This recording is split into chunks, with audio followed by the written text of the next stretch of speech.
लेके जा रही हैं ग्रॉसरी करने। ये मुझे जरूरत है घर की चीजें। मैंने आपने कहा क्या करती हूँ दिन में, मैं इस तरह की हरकतें करती हूँ।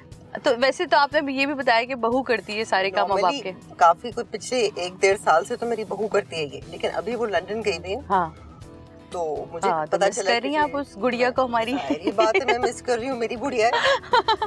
मैं बहुत मिस कर रही हूँ क्योंकि वो घर के भी अरेंजमेंट में, क्योंकि वो आर्टिस्ट है और वो बहुत आर्टिस्टिक है, तो बड़ी अच्छी सजेशन देती है। जबरदस्त। अब वो मैं फंस गई हूँ कि वो मुझे आदत हो गई उसके आइडियाज की। अच्छा ये बताएं, पोते में तो बसी हुई है जान, नाम क्या है? मुझे तो इब्राहिम माशाल्लाह। इबू बाबा। इबू बाबा हैं वो। इबू बाबा बिल्कुल आजान ही कैसे हैं? मैं तो अभी तक मिली नहीं हूँ क्योंकि इबू बाबा कभी आजान लगते हैं, कभी सोफिया लगते हैं। अच्छा। वो कुछ दोनों की बात मिक्सचर है। अच्छा सेंसर बोर्ड, अब आप मेंबर है सेंसर बोर्ड। तो मुझे ये बताएं सेंसर बोर्ड का असल काम क्या होता है? मतलब क्या देख रहा होता है फिल्मों में? ऐसे कौन सी चीज काटी पीटी करते हैं आप लोग?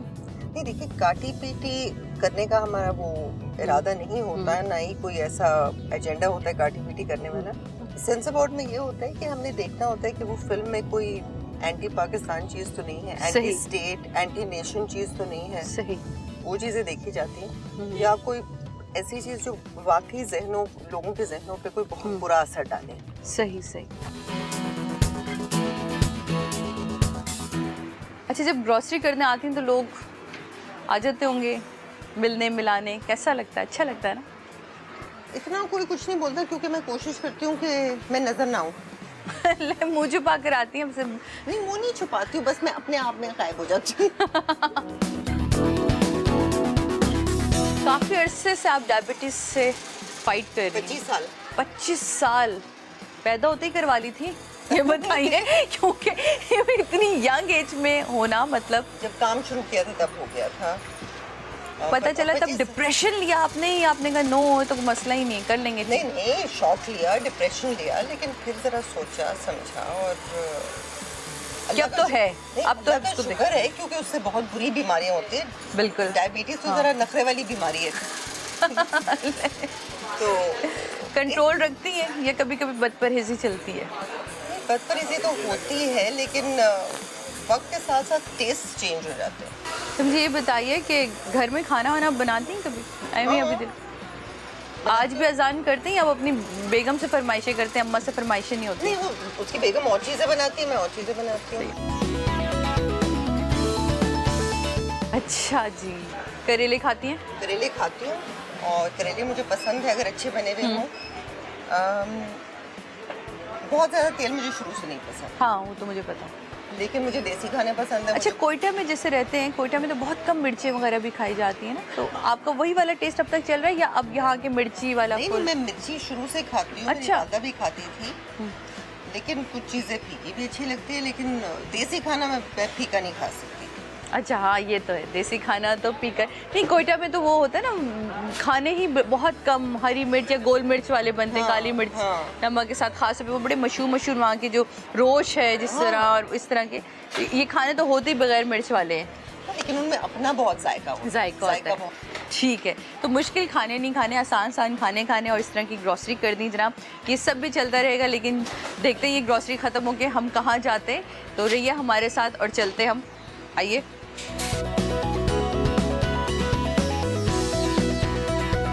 जी नाजरीन, हम लोग आ चुके हैं एक बहुत ही अच्छे कराची के रेस्टोरेंट में, और यहाँ मेरे साथ ज़ेबा के बहुत ही अच्छे दोस्त, उनके कलीग मेरे साथ मौजूद हैं, और मेरे भी अच्छे दोस्त हैं। मज़े की बात ये, और काम है उनका पकाना, मेरा मतलब है कि लिख के पकाना। जी हाँ, वेरी गुड राइटर, यकीनन आप सब जानते हैं, और अपनी राइटिंग से वो अच्छा खासा पका देते हैं आदमी को कि पढ़ के जब मैं उनका स्क्रिप्ट पढ़ती थी तो मैं कहती थी कहाँ से स्टोरी शुरू हो रही है और कहाँ जा रही है, क्योंकि जो अच्छा राइटर होता है ना उसको पता होता है कि मैं बात यहाँ जो छोड़ रहा हूँ उसे चौथे सफ़े पे ले जाके मैंने लिंक कैसे कर दी। आजकल के राइटर्स के बारे में मैं कुछ कहना नहीं चाहती, लेकिन जिसको मैं जानती हूँ उसका नाम है ज़फ़र महराज। कैसे हैं आप? ठीक। खोइटा हम क्वेटा वाले ना, खोइटा वाले अपने लोगों को नहीं छोड़ते हैं। नहीं जाहिर है, हाँ छोड़ ही नहीं सकते ना, वो कुछ चीजें होती है ना, कोई एक कॉमन चीजें होती है। सही। अच्छा ज़ेबा फ्रेंड भी हैं, एज अ डायरेक्टर आपने इनके साथ आपके स्क्रिप्ट पे इन्होंने काम किया, दोस्ती से हट के जब डायरेक्टर बनती हैं तो कैसी होती हैं ये? ज़ेबा से जो मेरा जो वाकफियत पहली हुई वो मासूरी पे हुई। अच्छा, मैं जब मलेशिया से आया था मासूरी का कॉन्सेप्ट लेके, और वो आपको सब मालूम है, तो मुझे नहीं ख्याल था कि कभी इस पे कोई बन सकेगा इस सब्जेक्ट पे कुछ।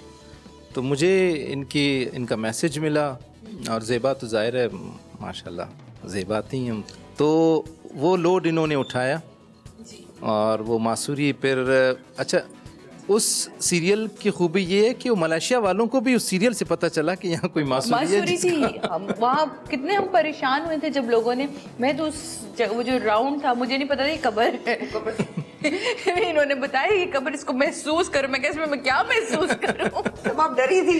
डरी थी मैं कि ये तो रात के कोई 2 बजे हम बैठे हुए थे रात के 2 बजे और महसूस करवा रहे कब्र को, मतलब हद हो गई है कि महसूस करो फैसल इसकी मोहब्बत में आए और तुम फैसल से मोहब्बत कर रही हो। मैं कही यार मतलब वो महसूस करे, मैं क्यों कर रही हूँ उसकी। ज़ेबा को 3 अगर हिस्सों में बांटे, डायरेक्टर, मदर या फ्रेंड, सबसे अच्छा हिस्सा कौन सा लगता है? यार देखिए, मैं तो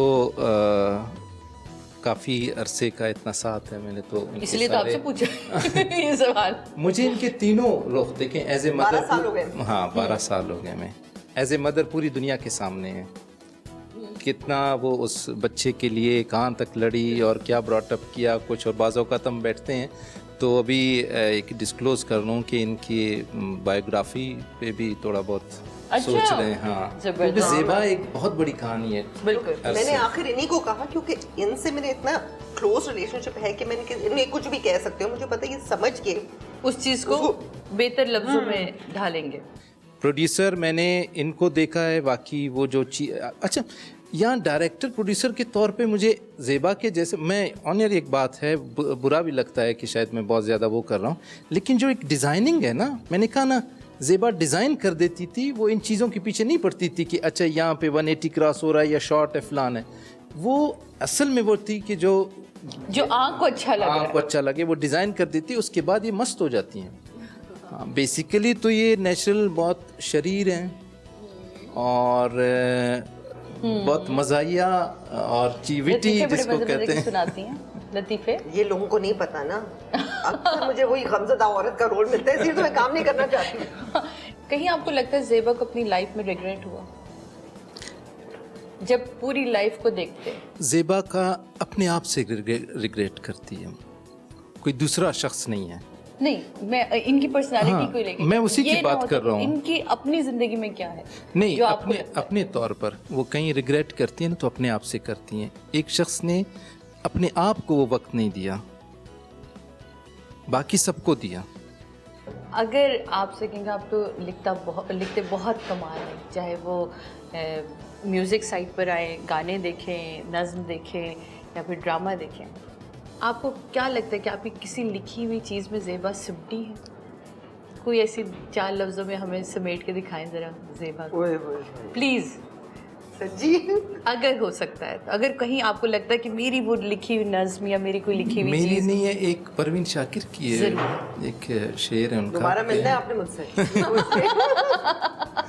लड़कियों के दुख अजब हैं, सुख उससे भी अजीब, आँख रोती है तो काजल भीगता है साथ साथ। आपको लगता है कि ज़ेबा के लिए परवीन ने लिखा था?